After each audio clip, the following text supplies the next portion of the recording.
The war against women continues unabated. My name is Samuel Ronan, and I hope to be your president one day. And what do I mean about this war on women? Surely there isn't a war on women. Women have rights. They can vote. They can own property. They go to work and they can get an education. What do you mean there's a war on women? Well, what about women's body autonomy? Their right to reproductive choice. In 21 states, nearly half of America, the right to an abortion is either outright banned or so extremely limited that it is inaccessible. And this continues. This is increasing. This trend is actually increasing. And there are several states that are vulnerable to this attack. And we as citizens must take a stand. Now, I know what you're thinking. Well, abortion is wrong. You're killing a baby. False. But even if it weren't false, the same would be true then if we mandated vasectomies for men at the age of 18, right? It takes two to tango. And it is just as important to prevent the fertilization of an egg from the sperm than it is the egg to be fertile in the first place, right? So the contradiction there is glaring. Why are women's bodies being regulated, not men's? Wouldn't it make more sense to fire an empty clip than it is to shoot at a bulletproof vest? I mean, let's talk about this.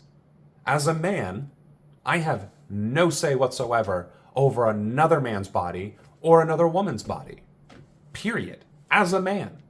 As someone vying for office, I have no right to dictate what you can do with your body. We may as well outlaw piercings and tattoos next. And if we're going to claim that it's biblical, right? That, well, the Bible says that life begins at conception. False. The Bible states unequivocally that life begins at first breath, and science has repeatedly stated that there is a difference between a fertilized egg, a zygote, and all these other steps before a baby, a fetus, comes to existence. And then we need to talk about being able to survive outside of the womb in the first place. You want to say that a petri dish can survive, that is life, that it can learn, that it can grow up? No, it's a petri dish. It's cells. And most people can't tell the difference between an embryo of an elephant, a human, and other creatures besides. So let's throw that out the window right away. Secondly, we're a secular nation, which means we're not Christian, we're not Buddhist, we're not anything. There is no state religion, so take that out. Aside from the fact that those religious beliefs are wrong, but the even more important part is they're your personal religious beliefs. You believe life begins at conception. Great, don't have an abortion, and don't get a woman pregnant who then has to then think about this. You and your faith do not dictate me and my faith. That's what needs to get across. And it needs to get across clearly and concisely and quickly. All right? Your religious beliefs do not dictate legislation, law, or body autonomy. They do not. Because I could easily say, well, my beliefs are every man should have a vasectomy at the age of 18 and have to go through massive counseling and mental health training and tracking, as well as couples counseling to ensure that they are ready to be a father and have the mature mentality and responsibility, the financial security to be a father and a provider. That's my religious belief, according to this religious doctrine. And we should make laws based on that.